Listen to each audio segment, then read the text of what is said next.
It is a matter of great honor for me to attend passing out parade at Pakistan Military Academy at Kakul. On this happy occasion, I congratulate the future leaders of Pakistan Army on the successful completion of basic military training at this premier institution. My appreciation to those who have won distinctions through their commendable performance. I'm indeed happy to see Lady Cadets being part of today's parade, which signifies their resolve to take up the challenge of joining this demanding profession. I also extend my heartiest compliments to the graduating cadets from friendly countries of Iraq, Maldives, Mali, Nepal, Palestine, Qatar, and Sri Lanka for achieving this milestone. I am sure you will not only keep the flag of your nations high, but also of this great institution and be the ambassador of Pakistan in your respective countries. Dear cadets, Pakistan Military Academy is one of the best institutions in the world that transform the cadets into responsible leaders. Your immaculate turnout and impressive parade, marked by precise drill movement, speak of the lofty standard of training. Indeed, you are entering the officer community of Pakistan Army and carry the hopes of the entire country on your young shoulders.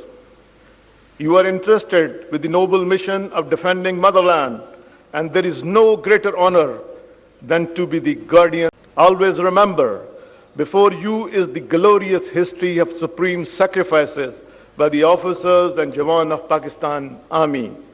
Therefore, joining this elite force places upon you the responsibility of upholding the proud legacy of Shuhada and Ghazis of this great institution.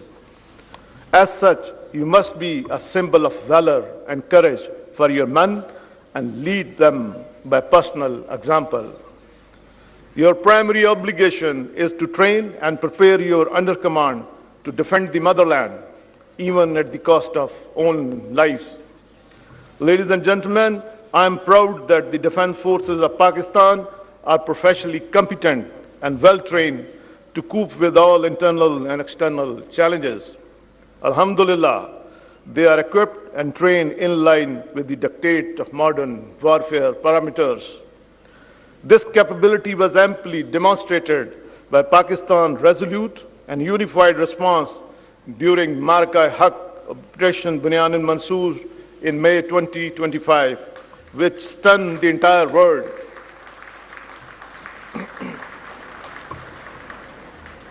No doubt, Pakistan's response was a textbook demonstration of integrated tri-service jointness, enabled by real-time situational awareness and net-centric warfare capabilities.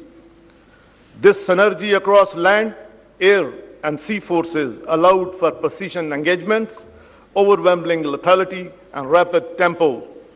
Certainly, this resounding success was the outcome of a unified approach by all the elements of national power, and above all, Allah's special blessing. I would also like to highlight that the Pakistan Air Force, in synergy with sister services, upheld the legacy of fighting the outnumbered. Pakistan Air Force not only shot down the enemy's most modern and capable aircraft during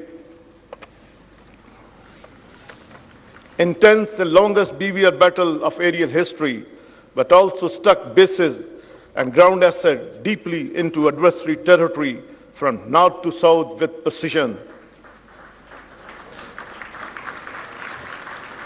Besides neutralizing state-of-the-art defense system S-400, as well as command and control center at different places.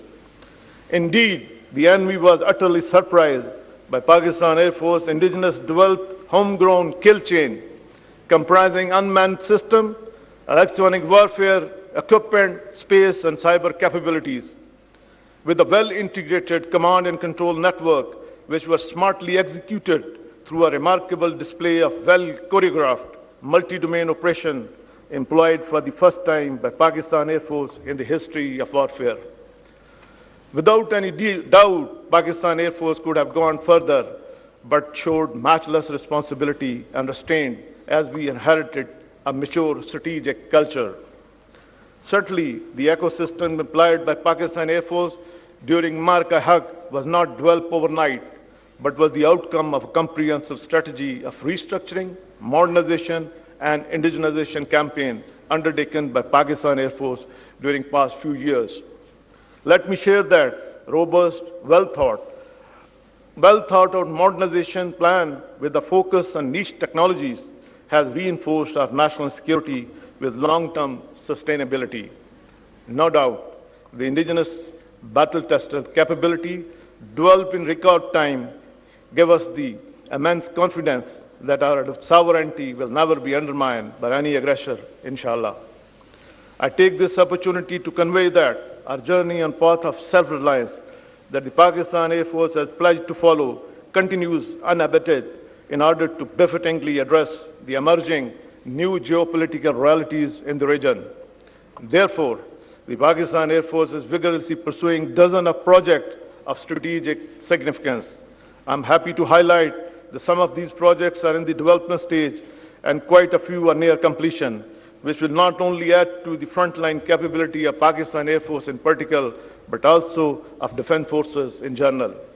Ladies and gentlemen, the operation conducted by defense forces of Pakistan during Mark-I-Haq were effective, yet calibrated and balanced with a single aim to ensure peace with honor in line with the aspiration of our great nation. However, this humiliating defeat, our adversity is bent on undermining peace of our beloved country, directly as well as indirectly. As such, Pakistan is confronted with two front threats from eastern and western borders, which demand constant vigilance and force readiness. It is heartening that the defense forces of Pakistan are constantly demonstrating higher standard of operational preparedness with a proactive approach to address this challenge. Here I must appreciate the matchless sacrifice by the Pakistan Army and paramilitary forces, especially in the war against terrorism.